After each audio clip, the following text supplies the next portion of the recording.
Hello അസ്സലാമു അലൈക്കും. ഞാനിപ്പോൾ ഇന്ന് വന്നിട്ടുള്ളത് നല്ലൊരു ബോട്ടി ഉണ്ടാക്കുന്ന റെസിപ്പി ആയിട്ടാണ് കേട്ടോ. അപ്പോൾ നന്നാക്കി കൊടുന്നീന്ന് മുറിച്ചിട്ടുണ്ടായിരുന്നില്ല കൊണ്ടുവന്നപ്പോൾ. അപ്പോൾ ഞാൻ ചെറിയ ചെറിയ പീസാക്കി മുറിച്ചിട്ട് ചൂടുവെള്ളത്തിലേക്ക് ഇട്ടു കേട്ടോ. എന്നിട്ട് പിന്നെ ചൂടുവെള്ളം തിളപ്പിച്ചിട്ട് കുറേ കഴുകി, പിന്നെ പച്ചവെള്ളത്തിൽ കുറേ കഴുകി നല്ല വൃത്തിയിൽ അങ്ങോട്ട് കഴുകിക്കണം കേട്ടോ. പിന്നെ ഞാൻ എന്താക്കി, വെള്ളം വെച്ച് തിളപ്പിക്കാൻ വെച്ചിട്ട് അതിലും കൂടി ഞാൻ കഴുകിയെടുത്ത് എന്താ പറയുക, നല്ല വൃത്തിയിൽ അങ്ങോട്ട് കഴുകിയെടുത്തപ്പോൾ അതിൻ്റെ മണമില്ല, നല്ല ഒരു ഇതായി തീർന്നു കേട്ടോ. നല്ല ഉണ്ടായിരുന്നു.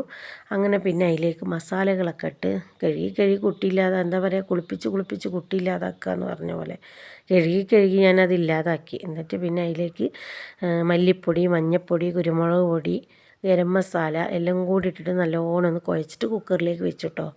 കുക്കറിലേക്ക് വെച്ചിട്ട് അതിലേക്ക് വെന്തതിൻ്റെ ശേഷം അപ്പത്തേക്ക് വലിയുള്ളി അരിഞ്ഞ് വെച്ചു, ഇഞ്ചി വെളുത്തുള്ളി പച്ചമുളകും കൂടി ജാറിലടിച്ച് വെച്ചു. എന്നിട്ട് എല്ലാം കൂടി ഇട്ട് നല്ലോണം ഒന്ന് വരട്ടിയെടുത്തു. നല്ല ടേസ്റ്റ് ഉണ്ടായിരുന്നു.